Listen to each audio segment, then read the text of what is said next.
الصلاۃ والسلام علی رحمۃ للعالمین قائد اہل سنت حضرت علامہ شاہ احمد نورانی صدیقی مدرس علی جناب حافظ محمد حسین انصاری صاحب ریٹائرڈ جنرل دیگر اکادمی پاکستان اور شمع رسالت کے خزانے، السلام علیکم۔ آج اگر ہم نظر بنائیں، اخباروں کو پڑھیں، حالات کا جائزہ کریں تو یہ نظر آتا ہے کہ دنیا میں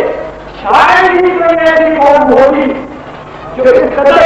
گھڑے میں نہ شامل ہو کہ ذاتی اقدار پامان ہے۔ ہمارے اقتدار میں جو لوگ بیٹھے ہیں وہ ایک دوسرے کا فائدہ کرتے ہیں، ملک کا کسی کو پتا نہیں، اور جس نام پر یہ ملک بنایا گیا تھا پاکستان کا مطلب کیا، لا الہ الا اللہ، وہ سبق کسی کو بھی یاد نہیں، نہ پیپلز پارٹی کو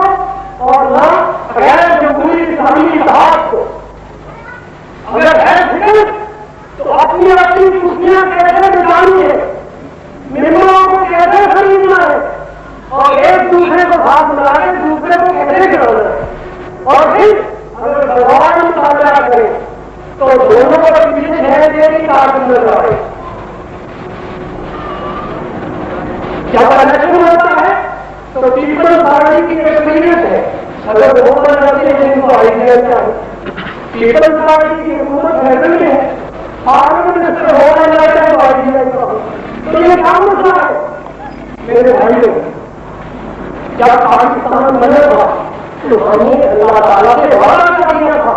وعدہ تو نہیں کیا تھا کہ یہاں قرآن کا نظام ہوگا، یہاں اسلام کا نظام ہوگا، مسلمان ایک ایسا قوم ہے، ہندو ایسا قوم ہے، کسی کو نہیں کیا پاکستان کا حال۔